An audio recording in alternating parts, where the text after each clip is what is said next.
এভাবে মাটন পোলাও বানিয়ে রাখি পূর্ণিমার বিশেষ দিনে ভাইদের একটা সারপ্রাইজ লাঞ্চ দিয়েই দাও।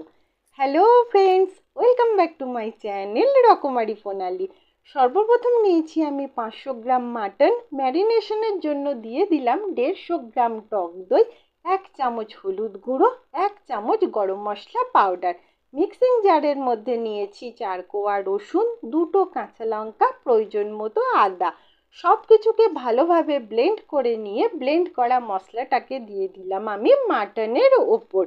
তারপর দিয়ে দিচ্ছি আমি কোচানো পেঁয়াজ। এখানে 2টো মিডিয়াম সাইজের পেঁয়াজকে আমি কুচিয়ে রেখেছি, সেটা এখন দিয়ে দিলাম 1 চামচ মতো নুন, 1 চামচ শুদ্ধ দেশি গাওয়া ঘি। ঘি দেবার পর সব কিছুকে খুব ভালোভাবে মিক্স করে নেব। মিক্স করে নিয়ে একটা নেট ঢাকা দিয়ে অন্তত 2 ঘন্টা ম্যারিনেশন করে রেখে দেব। কড়াইয়ে দিয়ে দিলাম প্রয়োজন মতো সর্ষের তেল। তেলটা গরম হয়ে গেলেই দিয়ে দিচ্ছি ম্যারিনেশন করে রাখা মাটনটা। মাটন কষতে যথেষ্ট সময় লাগে, আমার 1 ঘন্টার ওপর সময় লেগে গেছে। এটাকে ততক্ষণই কষতে হবে যতক্ষণ না ব্রাউন কালার আসে, মশলার কাঁচা গন্ধ চলে যায়, মাটন থেকে তেল সেপারেট হয়ে যায় এবং মাটনটা 80% মতো কুক হয়ে যায়। মাটন 80% কুক হয়ে গেছে মানেই মাটন কষা হয়ে গেছে। 2 বাটি গোবিন্দভোগ চালকে আমি জলে ধুয়ে পরিষ্কার করে নিয়েছি। ম্যারিনেশনের জন্য দিলাম 1 চামচ হলুদ গুঁড়ো, 1 চামচ নুন, একটা কোঁচানো কাঁচা লঙ্কা, 1 চামচ গ্রেট করা আদা এবং 1/2 চামচ মতো শুদ্ধ দেশি গাওয়া ঘি।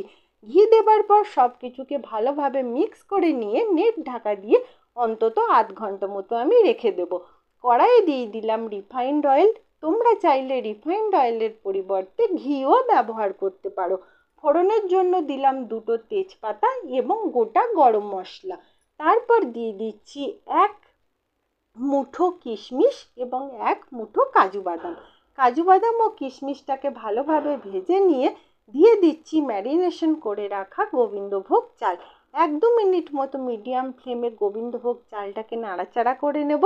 যখন চালের মধ্যে খুব সুন্দর কালার এসে যাবে মানেই চালটা ভাজা হয়ে গেছে। এবার আমার জল দেবার পালা। আমি যেই বাটিতে গোবিন্দভোগ চালের মাপ নিয়েছিলাম সেই বাটিতেই জল দেব, অর্থাৎ যতটা চাল নিয়েছি তার ডবল জল। 2 বাটি মতো আমি চাল নিয়েছি, তাই 4 বাটি জল দিয়ে ভালোভাবে মিক্স করে নিয়ে ঢাকা দিয়ে মিডিয়াম ফ্লেমে 4 থেকে 5 মিনিট মতো আমি কুক করে নেব। 4-5 মিনিট বাদে ঢাকনা খুলে যখনই দেখি যে চালটা অলরেডি আমার 50% মতো কুক হয়ে গেছে, তখনই আমি দিয়ে দিচ্ছি আগে থেকে ম্যারিনেশন করে রাখা মাটনটা। তারপর সাইড থেকে কিছুটা চাল তুলে নিয়ে আমি মাটনটাকে ঢাকা দিয়ে উপরে একটা চালের লেয়ার বানিয়ে দেব, অর্থাৎ উপরে এবং নিচে চাল আর মাঝখানে রইল মাটনটা। তারপর ঢাকা দিয়ে আরও 4-5 মিনিট কুক করে নিলে ঝরঝরে Rakhi Purnima special mutton pulao ready. আমি ওপর থেকে দিয়ে দিলাম 1 চামচ ঘি এবং 1 চামচ মতো গরম মশলা পাউডার। ঘি ও গরম মশলা পাউডার দিয়ে সব কিছুকে ভালোভাবে মিক্স করে নেব।